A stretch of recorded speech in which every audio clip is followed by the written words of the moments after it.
आज मेघा तिच्या नणंदसमोर रोशनी बरोबर बोलू लागली.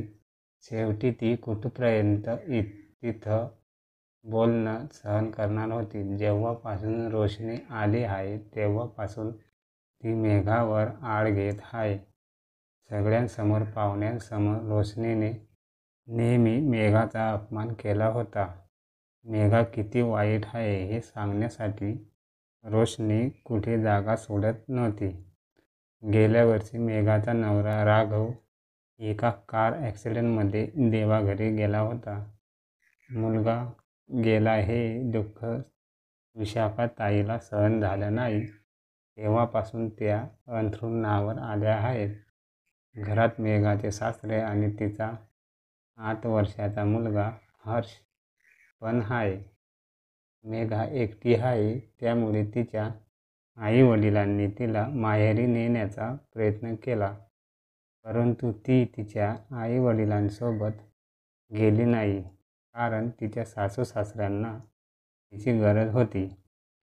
तेव्हापासून रोशनीला पण वाईट वाटत होतं की मेघाने तिच्या माहेरी जाऊ नये, कारण नंतर तिच्या म्हाताऱ्या आई-बाबांना कोण सांभाळेल. त्यानंतर रोशनीला खूप साऱ्या जिम्मेदारी पार पाडाव्या लागल्या असत्या. सुरुवातीला मेघा घरीच होती, पण सासऱ्यांच्या पेन्शनवर चालू होतं. पण हे जास्त दिवस टिकत नव्हतं. खूप सारी सेव्हिंग सासूच्या आजारपणावरच खर्च झाली होती. त्यामुळे हिम्मत करून मेघा बाहेर नोकरी करण्यासाठी निघाली.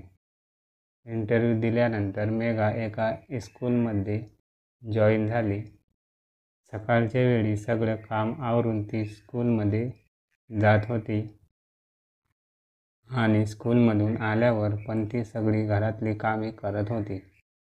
मेघा जेव्हा घरी नव्हती तेव्हा तिचे सासरे तिच्या सासूची काळजी घेत होते. मेघाला सॅलरी 15,000 रुपये होती. तिच्या सॅलरीमध्ये ती घरदार आणि मुलांचे शिक्षण भागवत होती आणि सासऱ्याच्या पेन्शनमधून ती सासूचा इलाज करत होती. शिवाय सासरे पण आजारी असायचे, त्यामुळे त्याच्या सुद्धा गोळ्या औषधाला खर्च लागत होता. पण कधीकधी विशाखाताईची तब्येत खूपच खराब व्हायची, त्यामुळे त्यांना दवाखान्यात ॲडमिटसुद्धा करावे लागत होते. त्यामुळे अजून एक्स्ट्रा खर्च होत होता. त्यामुळे मेघाच्या सासऱ्यांनी हळूहळू करून विशाखाताईचे दागिने मोडायला सुरुवात केली, कारण त्या पैशातून थोडा हातभार लागेल. पण हे सगळं त्यांच्या मुलीला रोशनीला माहिती नव्हतं की आईच्या दागिने मोडून आईचा इलाज होत आहे आणि हे सगळं रोशनीला सांगावं याची गरज पण सासऱ्यांना वाटली नाही. पण घरातलं सगळं ते रोशनीला का सांगणार होते, कारण ती तिच्या आईची सेवा करण्यासाठी कधीच घरी आली नव्हती. ती कधी यायची, फक्त हे पाहण्यासाठी येत होती की आईचे दागिने सगळे व्यवस्थित आहेत का नाहीत. रोशनीला आईचे सगळे दागिने सोबत घेऊन जावं वाटत होते, परंतु तिचे वडील अजून जिवंत होते, त्यामुळे तिला हे करता येत नव्हतं. शिवाय आईच्या कपाटाची चावी रोशनीच्या बाबापाशीच असायची, त्यामुळे तिला कधी संधीच भेटली नाही की परस्पर दागिने घ्यावे. काही महिन्यांनी विशाखाताईंना अचानक अटॅक आला आणि त्यामध्ये विशाखाताई देवाघरी गेल्या. त्यामुळे त्यांची मुलगी रोशनी पण आली होती. हिंदू संस्कृतीमध्ये जर एखादी सुवासिनी स्त्रीचा मृत्यू झाला असेल तर तिला एका नवरीप्रमाणे सजवले जाते आणि नंतर त्याची अंतिम यात्रा काढली जाते. त्यामुळे विशाखा ताईचे जेवढे पण दागिने होते तेवढे सगळे दागिने आणायला सांगितले. सासऱ्यांनी चावी मेघा पाशी दिली आणि मेघा कपाटातून दागिने घेऊन आली. पण जेव्हा फक्त मोठे मंगळसूत्र आणि पैंजण आणि कानातले झुमके एवढे दागिने पाहिल्यावर रोशनी मेघावर पिसाळली. त्याच वेळेस रोशनी मेघाच्या हाताला धरून तिला साईडला घेऊन गेली आणि म्हणाली की आईचे अजून दागिने कुठे आहेत. मेघा रोशनीला म्हणाली की रोशनीताई, सासूबाईंचे एवढेच दागिने आहेत, बाकीचे दागिने तर. रोशनी मेघाला खूप काही बोलला मेघा रोशनीला म्हणाली की रोशनीताई, सासूबाईंचे एवढे दागिने आहेत. बाकीचे दागिने तर रोशनी मेघाला खूप काही बोलणार होती, परंतु बायकांनी त्यांना आवाज दिला. सासूबाई गेल्याच दुःख मेघाला खूप झालं. तिला वारंवार रडायला येत होतं आणि वरून रोशनी तिला त्रास देत होती. तिला आई गेल्याचं दुःख नव्हतं, फक्त तिला दुःख याच होतं की आईचे दागिने कुठे गेले. शेवटी विशाखाताईंना समजून त्याचे अंतिम संस्कार करण्यात आले. अंतिम संस्कार झाल्यावर संध्याकाळच्या 5 वाजता रोशनी मेघापाशी आली आणि म्हणाली की मी सकाळी विचारू शकली नाही, परंतु आता विचारत आहे की आईचे अजून दागिने कुठे आहेत? तू ते दागिने कुठे गायब केले आहेत? अगं, आईचे अजून भरपूर दागिने होते. आईची मोहनमाळ, आईच्या हातातील सोन्याचे तोडे, आईचा त्रिवेणी हार आणि आईचा बाजूबंद एवढे बाकीचे दागिने कुठे आहेत? रोशनीच्या या प्रश्नावर मेघा दंग झाली. ती विचार करते की रोशनीताईला आई गेल्याचं दुःख नाही, परंतु दागिने कुठे गेले याचं दुःख मात्र होत आहे. हे बघा रोशनीताई, दागिन्यांबद्दल मला काही माहिती नाही, कारण मी कधीही सासूबाईंच्या दागिन्यावर माझा डोळा नव्हता.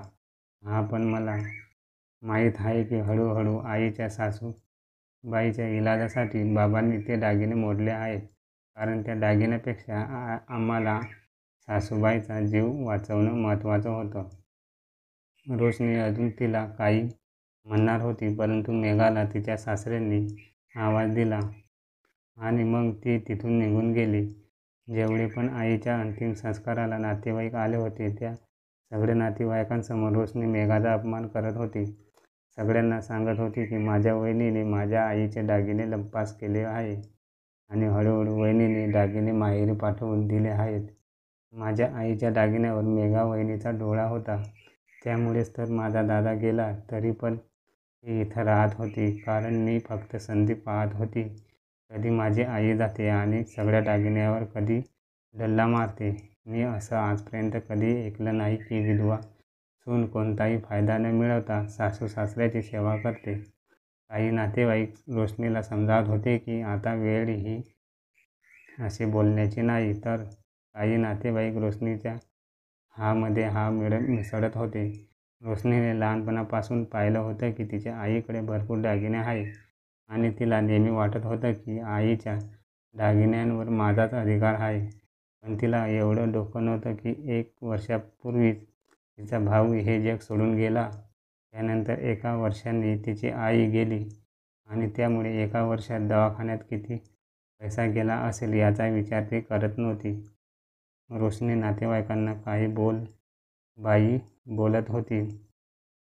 काही बोलणं मेघाच्या कानावर आलं होतं, तरी पण मेघा शांत होती. मेघाला रोशनीच्या स्वभावाबद्दल सगळं काही माहिती होतं. ती जेव्हापासून या घरात लग्न करून आली आहे, तेव्हापासून रोशनी खूप लोभी आहे हे तिला माहिती होतं.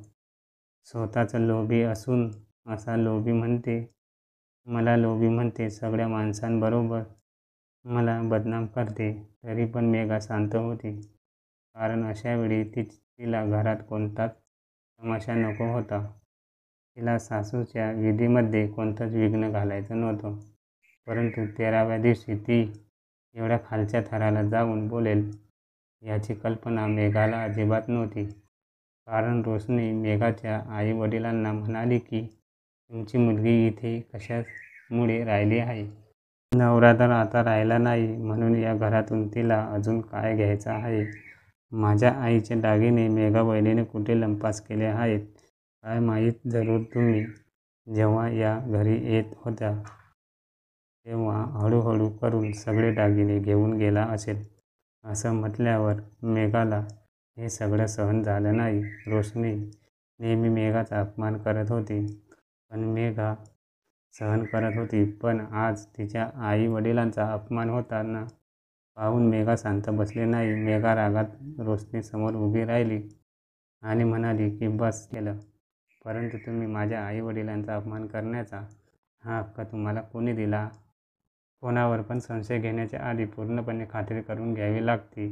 मी तुम्हाला काही म्हणत नाही याचा अर्थ असा होत नाही की कोणावर पण संशय घेण्याच्या आधी पूर्णपणे खात्री करून घ्यावी लागते. मी तुम्हाला काही म्हणत नाही याचा अर्थ असा होत नाही की मी बहिरी किंवा आंधळी आहे. तुम्ही माझ्या आई-वडिलांवर शंका घेत आहात. याच्या आधी तुम्ही तुमच्या वडिलांना जाऊन विचारा की सासूबाईचे दागिने कुठे आहेत. अगं वहिनी, मी माझ्या बाबांना काय बोलू ते तर. माझी आई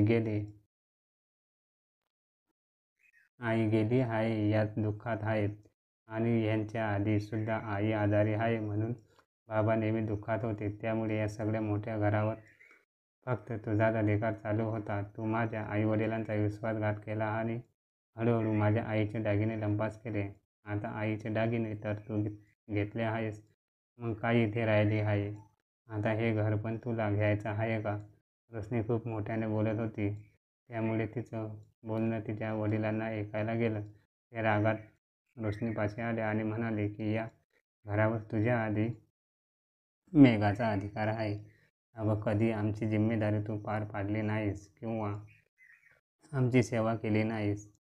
आमची सगळी जिम्मेदारी मेघावर टाकून मोकळी झालीस. तुझी कोणती जिम्मेदारी नाही का की तुझ्या आई-वडिलांना सांभाळावं आणि तू कोणत्या अधिकाराने माझ्या सुनेला इथून जा म्हणत आहेस?